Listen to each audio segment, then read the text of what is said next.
Hello, DIY Dad here. Now, today we're going to talk about me integrating back into the family, which has been quite difficult, I'm going to be honest. All the videos were fairly honest. I don't lie about anything, it's just as it is. Our plan is to leave the UK, so we're selling everything we own. Everything. I mean, we're literally going with one bag each. I'm probably going to fly away, looking like in October time now. So, what's it like as sort of a full-time worker and a dad coming away from work? I mean, effectively, it's a bit like retirement, but you've got lots to do. So we're not talking about, oh no, I've finished work now, I'm going to sit every morning, walk down the paper shop with my dog, and then maybe go for a walk and sit and read the paper and then watch the BBC News. No, that's the complete opposite of what's happened to me. I did forestry. I drove forestry machinery and I did some sawing, although I was getting on a bit for doing days of sawing. I was getting a bit knackered. So I spent between 10 and 14 hours a day in a machine, driving, moving wood, picking up wood, stacking it for lorries to come and collect it. Doing machinery maintenance, pulling machines apart, putting them back together, greasing, helping people fix their own disasters they've done, other problems. So I was very, very active. And now I've come home, I'm very active. If that's effectively what's happened. I've changed my work. My work is no longer in the woods, working for somebody, doing all those things. My work is now being a dad, and, trying my best to be a good example for my kids. I'm going to be honest, it's not very easy. It's one of the most difficult jobs in the world, is being a mum and being a dad. Because the stress level is like 11. It's high up there, it's there. And that's, I think a lot of people go, well, women and men, they go to work and they don't spend any time with their kids, and they come home and the kids get chucked in front of the TV in the evening while you're doing dinner because you're busy. In the mornings and evenings you tend to be quite busy doing stuff, house stuff. And people don't really get to interact that much with their kids. And that's what I've kind of got into now. We homeschool, and we will continue to do so, which means that our kids are with us all of the time. I mean, 24 hours a day, our kids are there if they want us, and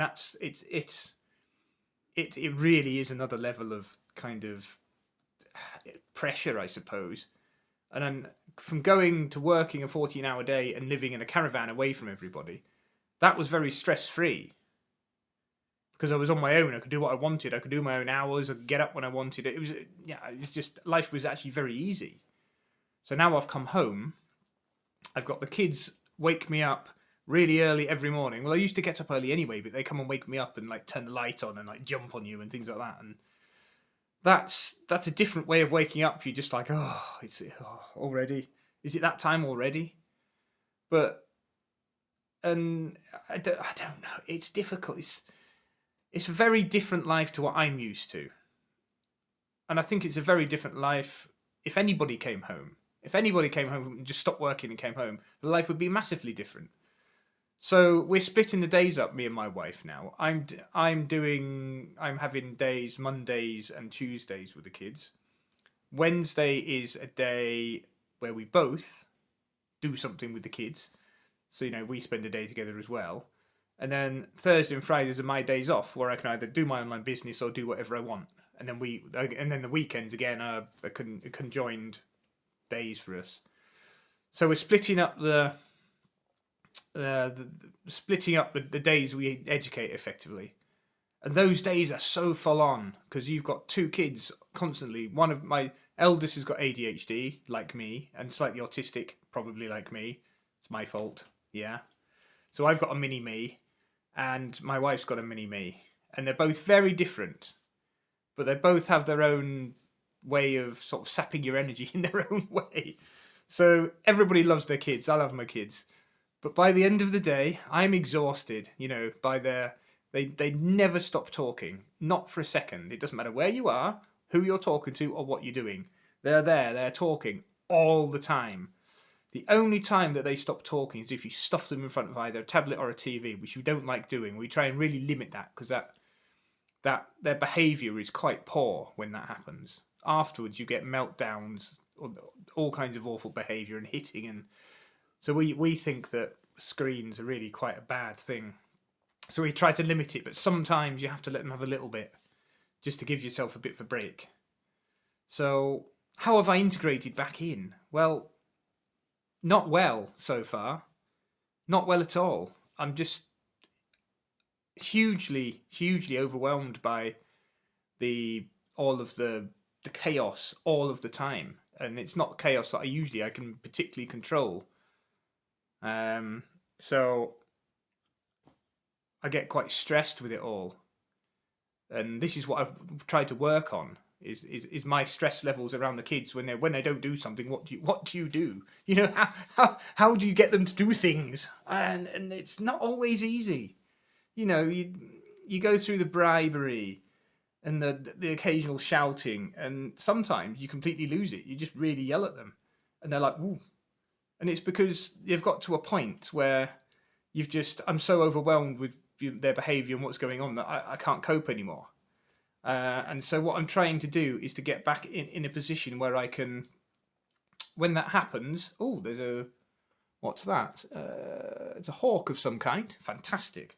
I have lots of wildlife out the window there. So, yeah, I'm trying to get back into a position where I'm able to teach, my kids that have ADHD how to deal with their emotions and when they get overwhelmed without shouting. So I'm working on that at the moment, and some of it is just literally leave the situation, take myself away. And the other thing that we're doing a traffic light scheme, a bit like the Forest Commission actually. You get red cards in the Forest Commission, you get banned for a certain amount of time or chucked off site, that kind of thing. And that's what we're doing a similar sort of thing. So basically, but it's not, there isn't any repercussions from our traffic light scheme. It's basically you say, right, Jasmine, I'm on amber now. I'm getting annoyed. I'm on amber. I'm getting quite annoyed. And so you'll do green where you're okay. Amber is like you're getting there. You're starting to get a bit riled. And red is where you say, Jasmine, I'm on red now. If you don't stop, there's going to be an explosion. And that's what we're trying to do. Is introduce all these little things. I need to do this as well because I get stressed with it all. So in terms of integration back into family life, I'm doing okay generally with the going about it of putting the bins out and doing the washing up and helping with the cleaning and the washing and all this kind of stuff. I don't really see there's much issue with that. There's always something that needs doing, so there's always something that gets missed. But I can do that quite happily. My integration with the kids is getting better, and I think this is I can't learn this overnight because I've been working for how long is it now? 28 years or something, all the time. I haven't stopped. The only time I wasn't at work was when I went to university for a couple of years, went to 2 universities, and I went to Asia for 3 months. That the only times that I wasn't working full time doing either tree surgery, forestry, hydraulics, all the jobs I've done, and to go from that's been ingrained in me since my parents taught me, because my dad was a hard worker, so it's been ingrained in me this pushing and the need to achieve something every day. And that's something that my wife has told me that I need to get over, is this fact that if I don't feel like I've achieved something in the day, it's a lost day. It's like, oh, I've lost a day because I haven't achieved anything. But that's actually not true, because she's teaching me that you need days of rest. You might have a day where you're just overwhelmed and you just can't cope, and you just need that day of rest. And you have that day of rest, and at the end of the day, I'm like, I need to do something because I haven't achieved something, I haven't built or fixed or something today. But what if that achievement could be you spent a day with your kids and you've taught them about something and they've learned something? So that's what I'm trying to do. So on Monday we had a day of home ed with me, and we did weather because the weather was horrific. There was a storm coming in, and the excuse me, and the storm hit that day. And we went through the Beaufort scale about measuring the wind strength. We talked about tsunamis because that's a recent thing that's happened in the news. Volcanoes, giant hailstones, and we had a whole day of learning about kind of weather and extreme weather, which fits quite well into our plans because when we go travelling, the weather might be a bit more extreme than we're used to in the UK wherever we are. Like a tropical storm, for example, or a hurricane, or maybe a cyclone, wherever we happen to be, we might meet some of this stuff, which would be interesting. But we'll know how to deal with it if we learn about it. As you can see the map up here. So we've got the map of the world on the wall. So we're going to learn continents and all these various things. So the kids know when we travel where we're going to be going, what direction we are, and so yeah, that's my integration back into the family. So it's going to take me a while. I'm going to get better at it. I've stopped rushing outside to do a job here and there. I do that occasionally, but I've stopped doing it all the time. So I felt like I've achieved something. So slowly getting there. But like I said, this is a time thing. I need to integrate myself. I need to keep doing what I'm doing, and I need to keep integrating myself back into the family, slowly, because I've basically stopped work and gone straight into it, with the added stress of having the house sale. And us trying to plan what we're trying to do. And the house sale is one of the most stressful things you'll ever do. So there we go. I think the integration is going to work well in the end. I'll get used to it. And if I can do it in the way I am, how driven I am, when I am in a job, I think that anybody could do this. So, that's a lesson for anybody that's watching that thinks, oh, I could never give up work. I could never do that. Oh, I couldn't do that. You can. You don't. Money is something that people want because society deems that you need to have a certain amount to exist.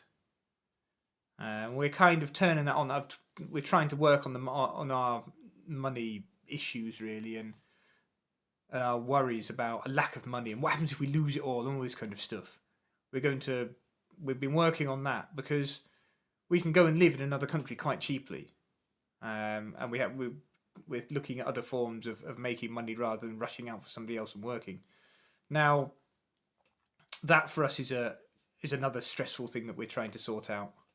I'm also looking at investing and all sorts of things.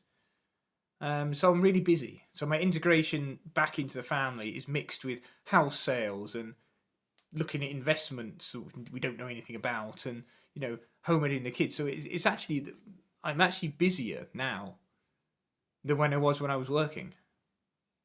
But that's a good thing because it keeps you active, keeps your brain active. And if I'm active with the kids and they see me doing all these things, hopefully I'm being a good role model to them, and they'll think, ooh, I want to be like this. I want to be able to fix my own stuff and do this and do that. So there we go. That's integration back into the family. Will it be successful? Let's hope so. I hope it will be, because I don't plan on going back to the job I was doing anytime soon. If you think that you might want to do a similar thing, leave a comment, and if you've got any problems or any sort of reasons why you think you can't do it, comment, and I might be able to help you. I don't know. I can offer advice. Doesn't mean I'm going to be right, but I can offer advice. Right, we'll leave that there.